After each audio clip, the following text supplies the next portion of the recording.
सरकार का 1 साल पूरा हो गया है और आपके विभाग का जो मंत्री काल का भी पूरा हो गया है, तो आपने 1 साल में क्या-क्या काम किए विकास के और आगे क्या करने की परियोजना है? पहले तो मैं आपको और सभी प्रदेशवासियों को, देशवासियों को दीपावली की हार्दिक शुभकामनाएं देता हूं। परमपिता परमात्मा से प्रार्थना करता हूं कि सबके घरों के अंदर नई खुशियां आए, त्योहार नई खुशियां लेकर के आए, व्यापारियों के व्यापार फले फूले, किसानों की फसलें अच्छी हो, हम सारे सौहार्दपूर्ण वातावरण में रहें। जहाँ तक 1 साल की बात आपने कही, ये 1 साल बहुत ही सफल 1 साल, बहुत ही उपलब्धि भरा 1 साल रहा है। इस 1 साल के अंदर नायब सरकार ने जो संकल्प पत्र के माध्यम से लोगों से वायदे किए थे, उनको पूरा करने का काम किया है। उनको जो है, आप देख सकते हैं कि हमने जो जितने भी वायदे किए थे, उनको लगातार सरकार उन पे कार्य कर रही है और 46 वायदे हमारी सरकार ने पूरे कर दिए हैं और आने वाले समय के अंदर आप देखेंगे कि इस साल के अंत तक 90 वायदे जो है वो पूरे हो जाएंगे। और भारतीय जनता पार्टी ऐसी पार्टी है जो पहले जो कहती है वो करके फिर अगले चुनाव में जाती है। जहां तक आपने पीडब्ल्यूडी विभाग के पब्लिक हेल्थ की बात कही, पीडब्ल्यूडी विभाग में भी इस बार जैसे आपको पता है कि बरसात बहुत ज्यादा हुई और उस ज्यादा बरसात होने से जहां जहां पानी खड़ा होता है, कई जगह हमारे नेशनल हाईवे पे भी पानी खड़ा होकर के वहां भी रोड टूट गए हैं, हमारे पीडब्ल्यूडी के रोड भी टूट गए हैं। और उनको एक मुश्त ठीक कराने के लिए पूरे प्रदेश के अंदर 21 सितंबर को माननीय सीएम साहब यहाँ आए थे और यहीं से 9,410 किलोमीटर की सड़कों का कारपेट करने के लिए उन्होंने शुभारंभ किया था, जिसपे 4,827 करोड़ रुपए खर्चा आएगा और इस साल के अंत तक हम सारी की सारी सड़कें वो कारपेट करने का काम करेंगे। इसी तरीके से अगर मैं पब्लिक हेल्थ की बात करूं तो पब्लिक हेल्थ के अंदर भी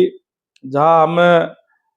जो माननीय यशस्वी प्रधानमंत्री नरेंद्र मोदी जी का नारा है कि हर घर में नल और नल में स्वच्छ जल, उस पर कार्य करते हुए चाहे वो नए वाटर वर्क्स बनाने की बात हो, चाहे पुराने टैंक बनाने की ठीक करने की बात हो, और चाहे जो हमारे जो बड़े गांव हैं जिनकी आबादी 10,000 या उससे ऊपर है, ऐसे गांवों के अंदर हम शहरी तर्ज के ऊपर सुविधाएं देने का काम कर रहे हैं। सीवर का पानी सारा जो है जो शहर के अंदर होता है, उसी तरीके का गांव के अंदर भी हम उपलब्ध करवा रहे हैं। हमने लगभग 30 गांवों के अंदर ये काम लगभग कंप्लीट हमारा हो गया है। 15-16 गांवों के अंदर और भी चल रहा है और टोटल पूरे हरियाणा के अंदर 148 गांव हमने चिन्हित किए हैं, जिसके आने वाले 2 साल के अंदर अंदर उनके अंदर हम शहरी तर्ज के ऊपर भी सुविधाएं देने का काम जो वो करेंगे। एक तो नायाब सिंह सैनी ने जो किसानों को गन्ने का जो रेट बढ़ाया है,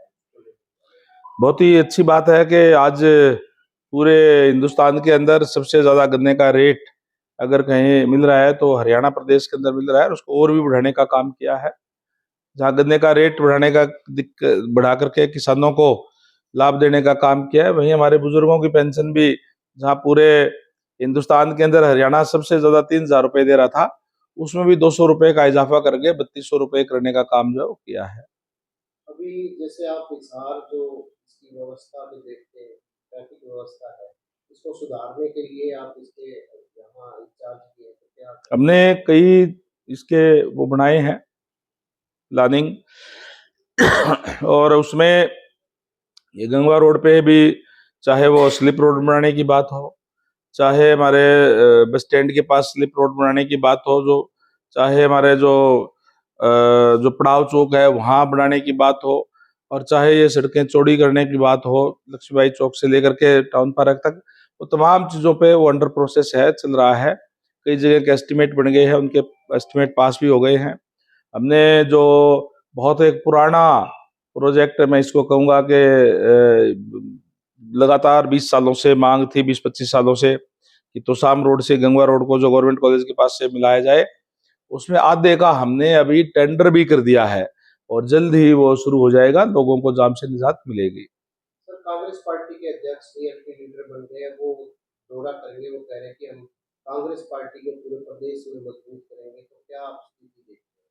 सीएलपी लीडर तो पहले भी माननीय हुड्डा साहब थे और बड़ा प्रयास करके जोड़ तोड़ करके वो फिर उसको रिन्यू कराने में 1 साल की कड़ी मशक्कत के बाद वो कामयाब हुए हैं। मैं उनको बधाई देता हूँ। और जहाँ तक कांग्रेस पार्टी की बात है, अध्यक्ष बनाने की बात हो चाहे सीएलपी लीडर बनाने की बात हो, आज उन्हीं के जो सीनियर नेता है वो उस पे क्वेश्चन मार्क उठाने का काम कर रहे हैं। चाहे कई बार मंत्री रहे, कई बार एमएलए रहे, कैप्टन अजय यादव की बात हो, चाहे कांग्रेस के पूर्व एमएलए संपत सिंह जी की बात हो, उन्होंने स्वयं उठाने का काम किया। कांग्रेस आज कोई हरियाणा के अंदर पार्टी नहीं है। कांग्रेस अलग अलग गुट है, कोई हुड्डा जी का है, कोई शैलजा जी का है, कोई रणदीप जी का है, अब तो वीरेंद्र जी भी अलग से गुट बना रहे हैं,